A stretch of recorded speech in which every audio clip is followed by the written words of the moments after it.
Hi guys, ഓണായിരുന്നോണ്ടേ കുറച്ച് തിരക്കായി പോയി, അതുകൊണ്ട് വീഡിയോ ഒന്നും എടുക്കാൻ പറ്റിയില്ല. ഈ ഉത്രാടപ്പാച്ചൽ എന്ന് പറയുന്നത് ശരിയാട്ടോ. ഈ ഉത്രാടത്തിന് അതെന്താന്ന് ഞാൻ അറിഞ്ഞു. സാധാരണ ഊണക്കൂടി നേരത്തെ എടുത്തു വെക്കും. ആദ്യമായിട്ടാണ് ഉത്രാടത്തിന് ഒന്ന് എടുക്കാൻ പോകുന്നത്. അതുകൊണ്ടാണ് ഇത്രയും തിരക്ക് കടകളിലുണ്ടെന്ന് ഞാൻ ഓണക്കോടി മേടിച്ച് തിരിച്ചു വരുന്ന വഴി പൂ വാങ്ങിച്ചു.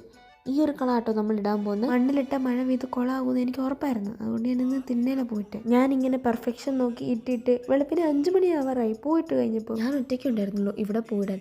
അതായിരുന്നു ആകെയുള്ളൊരു സങ്കടം. ഇത് തീരണ്ടേ, ഇതാണെങ്കിൽ തീരുന്നുമില്ല. പോയിട്ട് തീരാറായപ്പം അപ്പുറത്തെ വീട്ടിലെ എല്ലാ അലവലാതെയും കൂടി ഇങ്ങോട്ട് വന്നിട്ടുണ്ടായിരുന്നു. ആരും ഉറങ്ങിയിട്ടില്ല, എല്ലാവരും പോയിടുമായിരുന്നു. പിന്നെ ഞങ്ങൾ കുറച്ചു നേരം വർത്താനൊക്കെ പറഞ്ഞിട്ട് 5 വീട്ടിൽ പോയി ചായ കുടിക്കാൻ. ഇതാട്ടോ അപ്പുറത്തെ വീട്ടിലിട്ടിരിക്കുന്ന പൂക്കളും നല്ല രസമില്ല. പോയിട്ട് മാവേലി വെക്കാറായപ്പോൾ നേരം വെളുത്തു. പിന്നെ മാവേലീനെ ഉണ്ടാക്കി വെച്ച് അരിപ്പൊടിയും വരച്ചു പൂക്കളൊക്കെ സെറ്റ് ചെയ്ത് റെഡിയാക്കി. ഒരു ദിവസം മുഴുവൻ ഉറങ്ങാത്തതിൻ്റെ ക്ഷീണാട്ടോ എൻ്റെ മുഖത്ത് കാണുന്നത്. ആ ക്ഷീണം ഞാൻ സദ്യ കഴിച്ച് നികത്തിയേക്കാന്ന് വിചാരിച്ചു. ഇഞ്ചിക്കറി, അച്ചാറും മധുരക്കറിയും പപ്പടമൊക്കെ കൂട്ടി ഒരു പിടിയങ്ങ് പിടിച്ചു. അപ്പോൾ ഓണവിശേഷങ്ങൾ ഇത്രയൊക്കെ ഉള്ളൂ കേട്ടോ. എനിക്കൊന്നും അങ്ങോട്ട് എടുക്കാൻ പറ്റിയില്ല. അപ്പോൾ എല്ലാവർക്കും ഹാപ്പി ഓണം. ബായ്.